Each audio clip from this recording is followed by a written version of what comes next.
I'm just going to talk about this a little bit and show these receipts.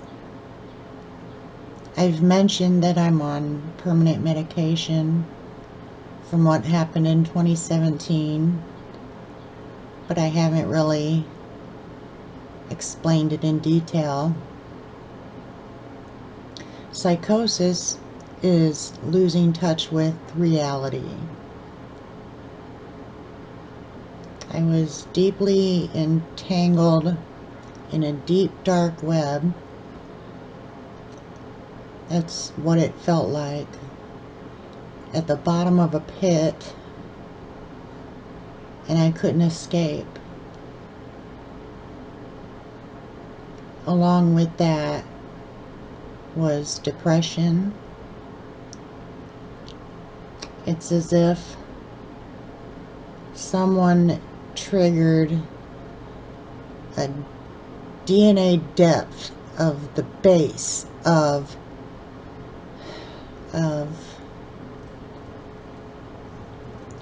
mental chaos, whatever you want to call it.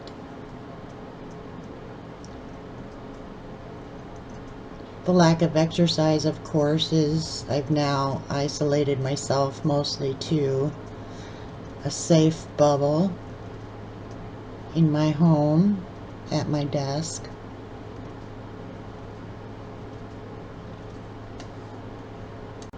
The olanzapine is the minimal dosage. We're not going to take anything away because there's been gradual improvement, and you don't want to mess around unless there's side effects. The escitalopram, when we started that, after she doubled it, I noticed a much better difference. I'm still having to see the psychiatrist, mostly just for refills now, every 6 months, less frequently than before. I finished 3.5 years of therapy, which also helped. I had visions of slitting my wrist with a razor blade in the bathtub. Not long thereafter, one of Thomas's videos ended with that imagery. I'm freaking out, like, how does he know this? Why? He's in my mind. What's going on? And he was probably grasping at the most typical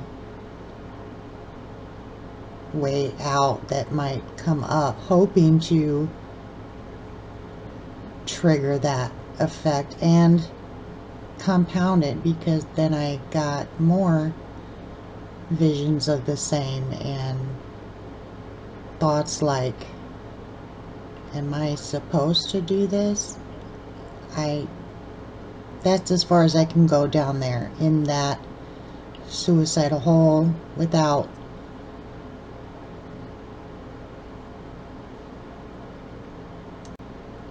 with wanting to stay away from that place, that darkness. I wanted to share this because there were and are other people suicidal because of Thomas Schoenberger. I don't know what he learned from his dad or what happened in that military career, or how and why he seems to know all these guys, generals, CIA. He talked about, he said, study your MK Ultra files. like he has.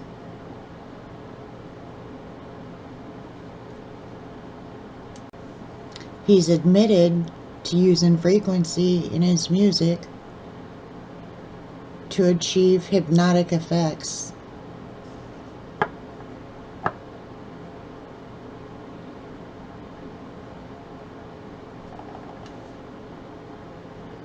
But along with it comes cyber target for bullying, harassing, and stalking. Tall fantasy tales that lead you nowhere.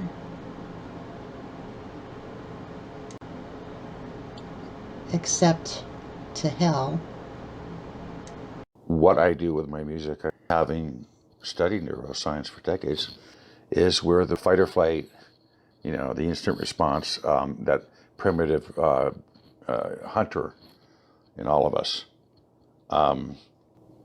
So my area of concentration for over 3 decades has been to seek a process in which the brain can capitalize and increase in functionality. I believe there are secrets inside our heads that would shock us. We're trained to perceive in a limited capacity. We're trained to not seek answers on our own. We rely on neuroscience. All right, study your MK Ultra files. Right, my work, which deals with the use of frequencies within music to stimulate the brain. I think we would have this ability to see things that are right now hidden within patterns. All right. I'm trying to open up an ancient portal, and I've known a lot of experimental musicians, and I'm not doing trance music. I'm trying to do something even more ambitious than to put you in a meditative state. I'm trying to open up the brain. If you start listening to the music on Sophia Music and you incorporate some of the visual images attached to the videos, you may feel a portal opening up inside you. And this is something not random, something I've developed over decades. And when I unleash my final music, it is going to be a game changer. You can hear it in my voice. But as a composer and as a theoretical frequency pioneer, they can't touch me.